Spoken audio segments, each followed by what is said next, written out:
Nós estamos no nosso treinamento de discipulado, estamos acompanhando o sermão de Jesus, aquele sermão da montanha.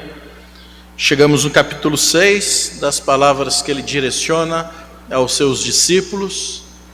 Ajuda outros ouvintes a também aprenderem um pouco de como é que é o caráter daquele que segue a Cristo, mas faz com que os discípulos, tenham que afinar as suas vidas, o seu comportamento, o seu coração, aquilo que então o Senhor Jesus ensina. Então vamos voltar a ele, capítulo 6, nós vamos ler até o versículo de número 4. Eu quero convidar para que mais uma vez você fique em pé e acompanhe com atenção e reverentemente a leitura da palavra de Deus que faremos nesse instante.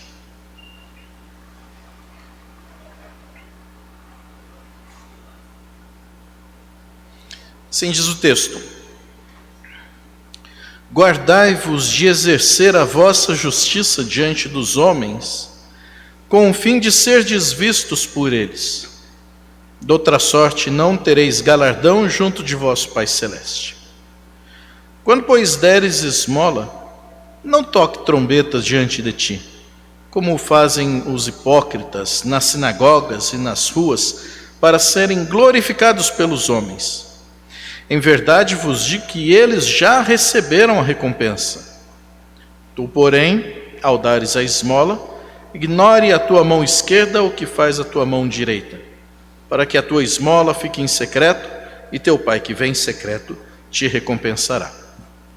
Que o mesmo Deus que inspirou a Escritura para chegar às nossas mãos, nos ajude com iluminação para compreendermos aquilo que ela então nos diz. É a nossa oração. Amém. Vamos nos sentar. Nós temos acompanhado todo este sermão desde o início, quando no capítulo 5 Jesus apresenta como é que se configura um discípulo a partir das bem-aventuranças, mostrando como se caracterizam os corações daqueles que querem então seguir e servir a Jesus, como é que a lei poderia ser então observada de uma outra maneira, um novo ângulo de observação da lei.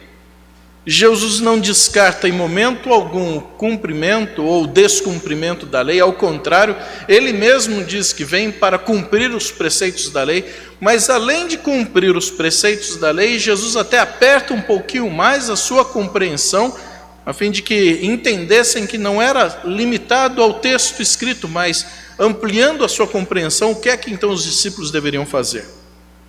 E ele usa então de 6 ilustrações dentro das leis, para então ajudar os discípulos a compreenderem que a vida não se limitava a um mero cumprimento de expressões legais, mas indo um pouco mais além.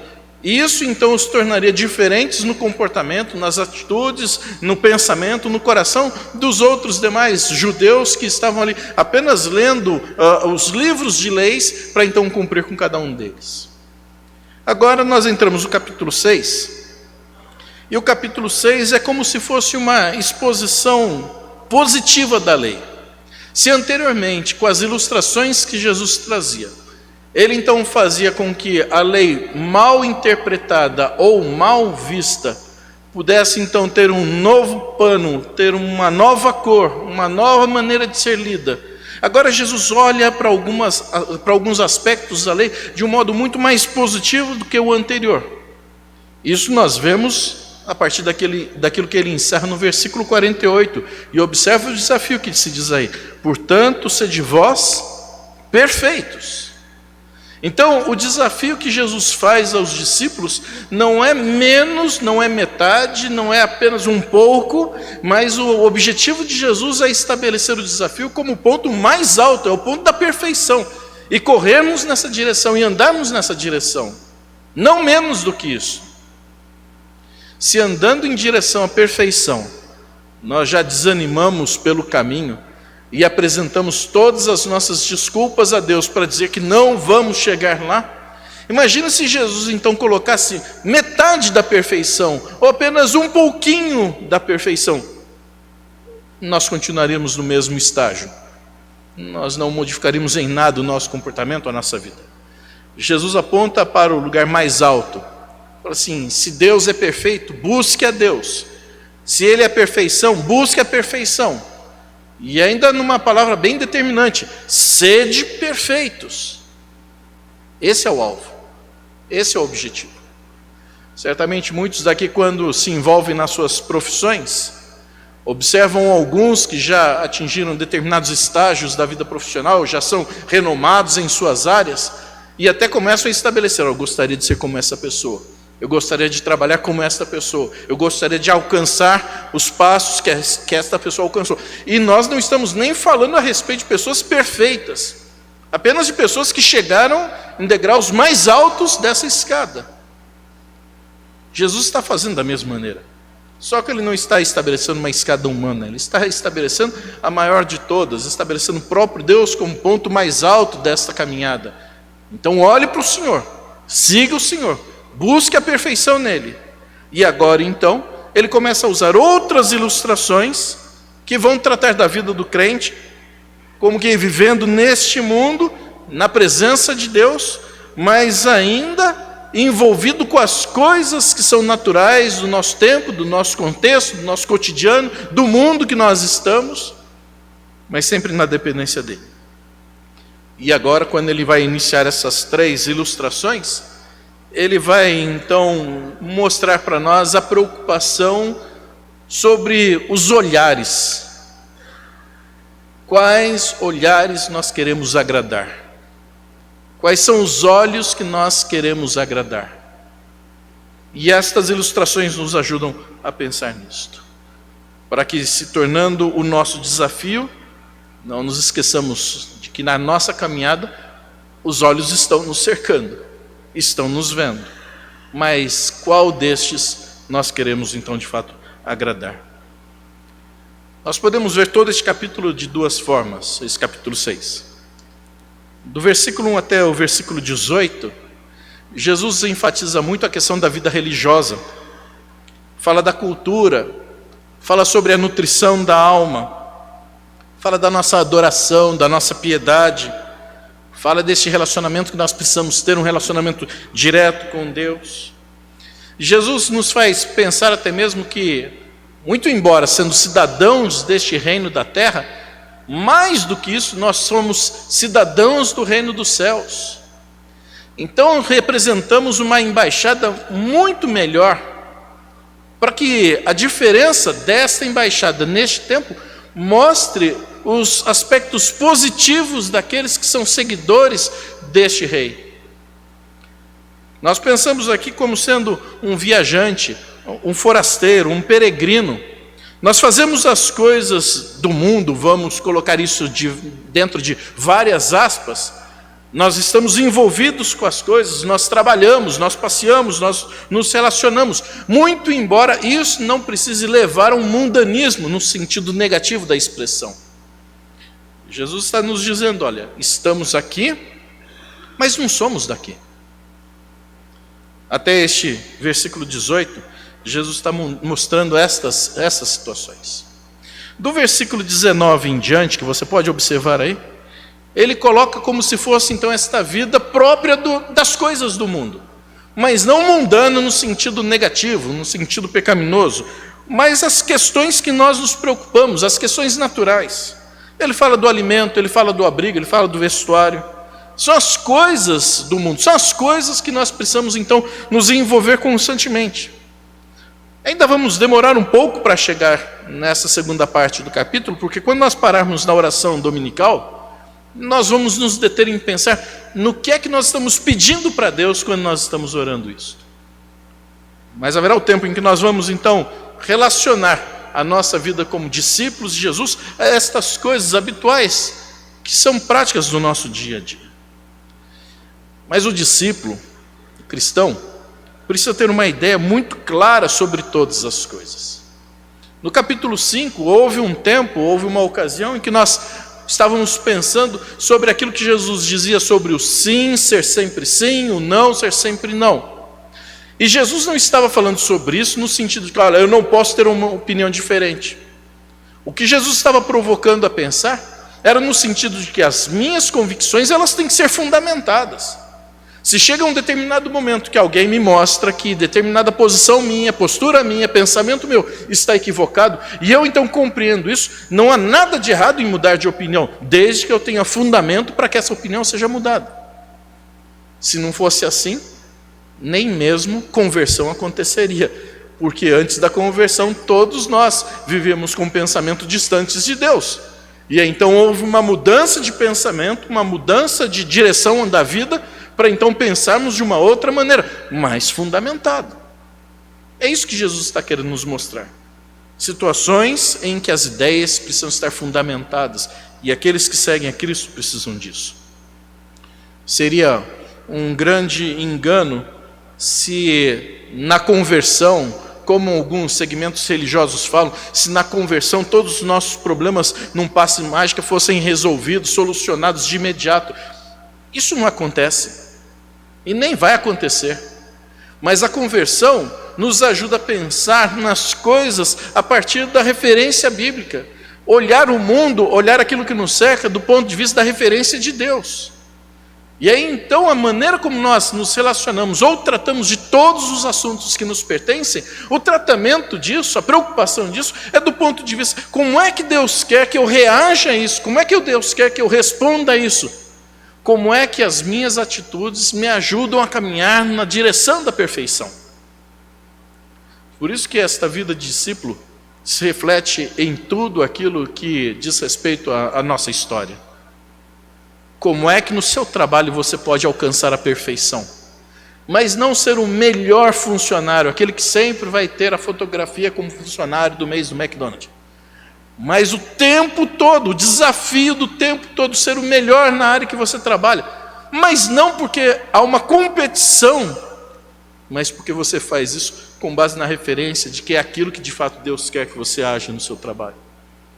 Como é que na sua casa você pode ser o melhor pai, esposa, mãe, filho, irmão, qualquer coisa, mas na referência de Deus, em dizer eu preciso ser perfeito aqui, não porque eu tenho que ser melhor do que os outros familiares, mas porque é o desafio, o alvo que é proposto daqueles que seguem a Jesus. Enfim, há tantas coisas que nós poderíamos pensar, e é o que Jesus então nos provoca. Mas se não houver fundamento na palavra de Deus, nós estamos caminhando nas filosofias humanas, nos conceitos, nas frases prontas. Jesus, mais uma vez, inicia este grupo de informações, como ele começou lá no versículo 20 do capítulo 5. Se você voltar um pouquinho, vai ver que Jesus estava ali preocupado com escribas, com fariseus, com pessoas legalistas. Ele vai fazer o contraste do pensamento destas pessoas que detinham a autoridade religiosa, e agora ele diz, olha, é preciso ver de uma outra maneira. Nós precisamos fazer uma outra leitura das coisas que nós estamos lidando. E aí então ele vai usar essas três ilustrações. Ele fala do dar a esmola, ele fala da oração, ele fala do jejum. E Jesus quer nos ajudar a ponderar ou medir a nossa vida religiosa através da maneira como nós exercemos atitudes religiosas. Mas não do ponto de vista dos escribas, dos fariseus, porque a provocação que ele fazia a estas autoridades era como que o próprio texto diz, acabam se tornando hipócritas. Fazem apenas por causa do olhar destas pessoas. Então volta a pergunta. Qual olhar nós queremos agradar? 3 vezes, 3 ilustrações. Cada vez que Jesus trata de uma delas, ele fala, bem, quando estamos tratando de dar esmolas a alguém, não é simplesmente a quantidade de dinheiro que você entrega para uma pessoa que tem menos do que você, mas é a maneira como o seu coração se envolve nisso. É a sua vida no contato com Deus, de generosidade, de prazer. Nós vamos pensar um pouquinho mais sobre isso. Quando nós olhamos as outras situações, a nossa vida de oração, a conversa sincera, constante, não pontual das horas de refeição que alguém se junta com outro e um em nome de todos faz a oração, ou no final do dia, quando você vai se deitar, faz uma oração de carimbo para dizer para Deus obrigado por tudo aquilo que me aconteceu, protege nessa noite, me dá uma noite de descanso. Se torna uma oração tão repetitiva que Deus fala assim, já sei o que você vai falar, nem precisa repetir. Mas alguma coisa que sai de uma conversa gostosa, como as que nós temos com os nossos amigos. Depois, por último, quando ele fala a respeito dessa situação em que envolve até mesmo o jejum, e não é uma obrigação bíblica, não é uma determinação, não é um mandamento, mas como é que nós atenuamos a pressão da carne, como é que nós mortificamos a carne, enfim, são ilustrações de Jesus. Ilustrações de Jesus. Há 3 coisas comuns, e depois, quando tratarmos mais especificamente das outras, nós vamos voltar. Mas veja aquilo que então traz em comum nas 3 situações. Observe o versículo 2, a parte final. Ele diz a respeito das esmolas, fala sobre aqueles que fazem isso para que outros possam ver o gesto de benevolência que está sendo feito para alguém. E o final do versículo diz, em verdade vos digo, que eles já receberam a recompensa. Nós lemos há pouco o texto. Qual era a recompensa? Diz o texto um pouco acima. Ser glorificado por quem? Pelos homens. Então, à medida que alguém entrega suas esmolas e as pessoas que estão ao redor veem que isto foi feito, nossa, que gesto, que coisa boa, que benfeitoria, já atingiu o propósito, já alcançou o objetivo, já recebeu a recompensa, já foi visto pelos homens. Vem o versículo 3 e começa dizendo, tu, porém, e dá uma guinada na situação. Veja lá o versículo 5, fala sobre a oração. Final do versículo 5, ele está dizendo, em verdade vos digo, eles já receberam a recompensa. De novo, a mesma expressão. E agora quanto à oração, o que está sendo dito aqui? Aqueles que oram nas praças públicas, aqueles que gostam de fazer orações longas, aqueles que gostam de usar palavras rebuscadas, já conseguiram fazer o que queriam, já receberam a recompensa. O versículo, na sua parte anterior, diz, eles queriam ser vistos, já foram vistos. Começa o versículo 6, tu, porém, e aí vai dar a outra atitude. Versículo 16, a parte final. Em verdade vos digo, eles já receberam a recompensa. Vejam que é a mesma expressão. Jesus usa 3 vezes a mesma expressão para dizer qual era o propósito. E aqui então, falando a respeito do jejum, estar com o rosto contristado, abatido, e alguém olha e fala, nossa, você está fazendo o jejum, que coisa espiritual, que coisa bonita. Qual era o objetivo? Não era parecer assim para os outros? Já foram vistos dessa maneira, está escrito aqui no texto, a parte anterior do versículo, já conquistaram a sua recompensa, já fizeram, ou seja, agradou o olhar das pessoas que eram o objetivo da ação. Segue o versículo seguinte, 17, tu, porém, de novo, 3 vezes na mesma situação. Jesus quer nos ajudar a escapar desse tipo de olhar, em que aguardamos apenas a recompensa vinda pelas pessoas que estão ao nosso redor. Jesus quer fazer com que os discípulos olhem para Deus, busquem fazer as coisas da maneira mais perfeita possível, porque se nós agradarmos o olhar de Deus, certamente os outros olhares serão agradados. Se esta for a ordem, de querer agradar a Deus em primeiro lugar, os outros haverão de a seu tempo serem agradados também. Mas se houver uma inversão disso, a preocupação for agradar o olhar das pessoas que estão ao nosso redor, e Deus ser colocado em segundo turno, em segundo plano, certamente vai haver problema. E as pessoas do tempo de Jesus estavam agindo assim. Deixa eu fazer com que os outros se agradem, deixa eu mostrar o meu comportamento às pessoas. Vai receber a recompensa, vai ser visto, vai ser contemplado, vai ser elogiado, vai ter a sua fotografia, vai ter o seu destaque, vai ter o seu nome publicado. Mas quanto disso talvez tenha sido feito apenas voltado a este olhar humano, esquecendo-se de que se Deus não se agradar, olhando para as nossas coisas, olhando para a nossa vida, olhando para o nosso relacionamento, olhando para o nosso namoro, olhando para o nosso trabalho, olhando para o nosso pensamento, enfim, se Deus não se agradar, não queira achar que o olhar agradável dos outros vai resolver os seus problemas. Volte ali para o versículo 1. Versículo 1 começa dizendo: guardai-vos de exercer a vossa justiça diante dos homens. E a justiça não está aqui colocada num aspecto legal, de cumprir com determinações legais, mas é o exercício da piedade. Coloque no lugar disso a piedade. Guardai-vos de exercer a vossa piedade diante dos homens, com o fim de serdes vistos por eles. Se for assim, ou de outra sorte, não vai ter galardão junto ao vosso Pai Celeste.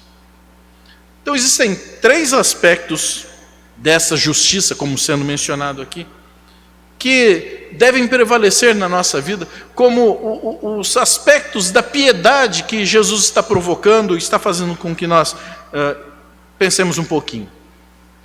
A primeira delas fala de uma vida cristã que depende de uma questão de equilíbrio. A vida cristã é uma vida equilibrada. Qualquer coisa que é feita em exagero conduz ao pecado. Qualquer coisa. Se você estudar demais, a Bíblia fala que muito estudo é enfado da carne. Então você acaba se prejudicando, achando que estudar demais vai trazer benefício de conhecimento. Não, tem limite, tudo tem limite. Comer demais, que as pessoas se preocupam que você tem problema entre o Natal e o Ano Novo. Na verdade, você tem problema entre o Ano Novo e o Natal, né? É diferente. Comer demais torna você indolente, preguiçoso, prejudica, não ajuda.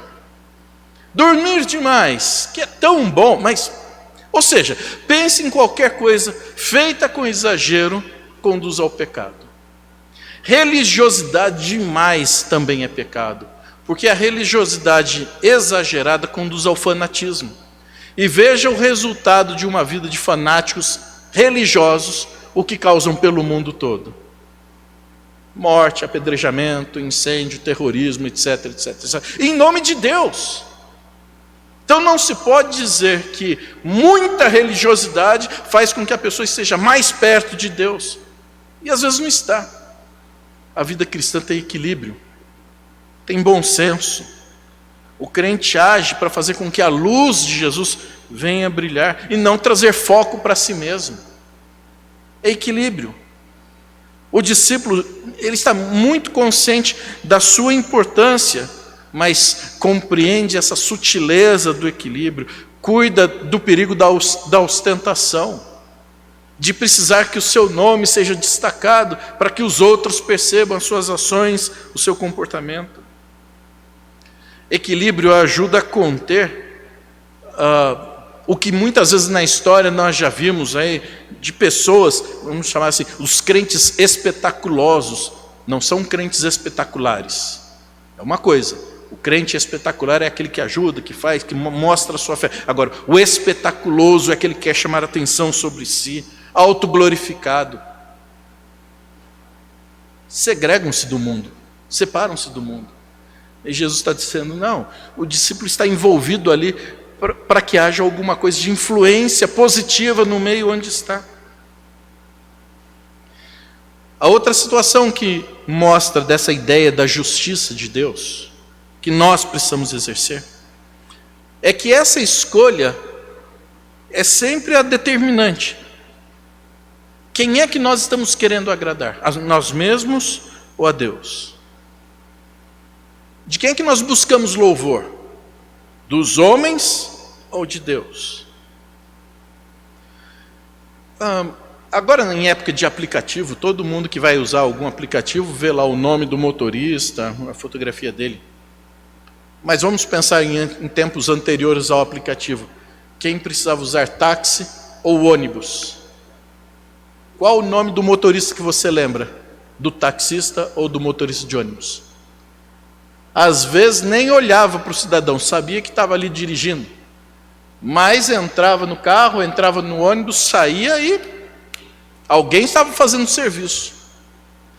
Vamos espiritualizar a ilustração. Quantos poderiam servir de motorista de ônibus, em que o seu trabalho não teria o reconhecimento da sua face, do seu rosto, o seu nome sendo destacado, porque o cobrador não fica ali na cadeirinha dele dizendo: hoje o motorista é o nosso amigo Francisco. Ninguém faz isso.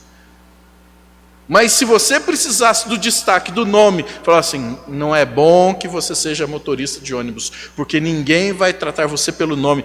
Pouquíssimas pessoas vão reconhecer o seu trabalho, muito menos ainda para na hora da saída ainda dizer muito obrigado. Fez mais do que a obrigação. Quantos talvez tivessem dificuldade quanto a isso? De ter que se envolver dessa maneira, preocupados em fazer com que os outros, se agradando do seu trabalho, da sua pessoa, eu estou fazendo isso. Jesus 3 vezes diz: já conseguiu a recompensa, já foi destacado, já foi visto pelos outros. Mas você faz diferente, tem outro tipo de preocupação. E aí a terceira situação do texto, dessa aplicação da piedade e da justiça. Porque a questão mais importante é a conscientização do nosso relacionamento com Deus. E talvez a falta dessa consciência seja a razão que explique a maioria dos fracassos na vida espiritual. Tem uma vida religiosa, mas não tem uma vida espiritual com Deus. Segue preceitos religiosos, mas não compreende o quanto aquilo é significativo para moldar a sua vida, modificar a sua vida. Sabe recitar vários versículos bíblicos, cantar hinos, cânticos, mas aquilo não foi interiorizado. Está alojado no cérebro. A sua intelectualidade consegue recordar destas coisas, mas não desceu para o coração, não transformou a vida. O Salmo 139 deveria ser um salmo que nós tivéssemos no coração decorado, porque fala a respeito de estarmos toda hora diante de Deus, na presença de Deus. E as coisas que você faz na presença de Deus, com certeza seriam muito mais ponderadas, pensadas, às vezes até evitadas, se houvesse a consciência de que nós estamos na presença de Deus. 3 ilustrações. Jesus começa a partir de uma situação de esmolas, e a preocupação aqui não é: devo dar esmola quando eu paro com o carro no semáforo e a pessoa vem ali bater? Cada um de nós tem um conceito quanto a isso. Cada um de nós tem um pensamento quanto a isso, de ficar alimentando esse tipo de situação social, urbana, de ficar, de repente, tentando resolver um problema imediato, ou de recusar porque não sabe qual vai ser a finalidade do uso daquele dinheiro. Enfim, isso não é o problema, não é a discussão. Aqui está sendo dito a respeito o problema grave daqui, que Jesus está trazendo, não é o dar ou não dar esmola, mas o que é que o nosso coração faz diante das pessoas. Quem é que nós estamos querendo agradar? Os olhares das pessoas ou o olhar de Deus? De quem que nós queremos ter o favor? Das pessoas ou o favor de Deus sobre nós? Quanto ao fato de nós fazermos o bem, é como se Jesus estivesse trocando aqui o texto e usando algo que é do nosso tempo, dos nossos registros, da nossa contabilidade. Poderia ser escrito dessa maneira: não mantenham registros dessa natureza, não conservem em qualquer livro razão de vitórias espirituais, não mantenham escrituração de lucros e perdas espirituais, não escrevam diários sobre estas coisas. Esqueçam de tudo e façam conforme forem impelidos por Deus e orientados pelo Espírito Santo. Ou seja, em outras palavras, se há uma contabilidade das boas coisas que nós fazemos, deixe que Deus registre isso, deixe que a recompensa venha de Deus, deixe que o olhar seja dele para dizer: olha, eu me agrado do seu comportamento, eu me agrado da sua atitude, manifesta justiça, alegria e paz no Espírito, manifesta uma vida cristã sadia, equilibrada. E quanto mais nós agradarmos a Deus, certamente haveremos de agradar as pessoas que estão ao nosso lado. Essa é a ordem, essa é a sequência. É assim que Jesus está propondo. O resultado das coisas que nós fazemos aqui, talvez não seja visto na sua contabilidade final aqui mesmo. No dia em que você morrer, Ninguém vai fazer um relatório de para quantas pessoas você deu esmola, para quantas pessoas você deu um agasalho, para quantas pessoas você deu um par de sapatos. Ninguém vai fazer isso. Se alguém já fez, eu perdi a oportunidade de ver como é que funciona. Se você vai em mais sepultamentos do que eu, talvez já tenha visto. Mas eu acho que eu vou mais do que vocês. Aí alguns falam assim, ainda bem. Mas se nós pensarmos nessa contabilidade dos atos, do ponto de vista do olhar humano, fala assim, olha quantas coisas. Assim, deixe que Deus cuide disso. No final do Evangelho de Mateus, no capítulo 25, há uma palavra dita a esse respeito. Se você for com a sua Bíblia lá, você vai poder ver. Porque no texto mostra a preocupação que Jesus tem quando então a recompensa haveria de ser dada, e ele traz sobre os talentos. Ele fala assim, tudo está sendo visto, tudo está sendo observado, tudo está sendo contado pelo Senhor. E do versículo 31 em diante, há um momento em que ele, nesta ilustração, nesta parábola, ele fala assim, mas quando vocês me fizeram bem, quando me visitaram, quando estava enfermo ou preso, quando me deram alimento, quando me deram uma coberta, e as pessoas estariam perguntando, mas Senhor, quando nós fizemos isto? Quando fizemos ao Senhor isto? E qual a resposta de Jesus? Quando vocês fizeram aos meus pequeninos, a mim vocês fizeram. Isto está sendo contabilizado. Isso está sendo visto. Daí quando nós olhamos para o versículo 23, mas é tão pouco aquilo que eu faço, é tão insignificante. O versículo 23 vai dizer, muito bem, servo bom e fiel. Foste fiel no pouco, sobre o muito te colocarei. Entra no gozo do teu Senhor. Tem melhor bem-vindo do que este? Às vezes quando nós chegamos em alguns lugares, a expectativa, quem é que vai me receber? Quem que vai estar em casa quando eu chegar? Será que vai ter aquela festa surpresa que eu estou esperando? E não tem, não aparece ninguém, não vem um abraço especial, e vem aquela frustração, aquela tristeza, ninguém me ama, ninguém me quer. E enquanto os olhares estiverem preocupados com esta receptividade, talvez a frustração só aumente no decorrer da vida. Mas nós estamos vendo aqui o próprio Senhor olhar para aquilo que nós fazemos, o nosso coração, a nossa atitude, o nosso comportamento, e nós sermos recebidos por Ele, num abraço muito gostoso de Jesus, dizendo assim, eu queria muito que você estivesse aqui, seja bem-vindo. Fez tão pouco lá, aproveita para ganhar agora o muito. Mas só vai conseguir compreender isso aqueles que de fato querem ser discípulos de Jesus. Aqueles que querem ter uma vida de responsabilidade cristã, de equilíbrio. Porque quando isso acontece, modifica a nossa maneira de pensar, de agir. Deixamos de ser meros religiosos da fé, para sermos pessoas que vivem a fé em Cristo. É o desafio da perfeição, é o desafio de Jesus. Que esse novo ano que nós temos pela frente seja a oportunidade para que em todos os seus dias a gente acorde dizendo, hoje eu tenho que encontrar a perfeição. Que Ele nos ajude. Amém.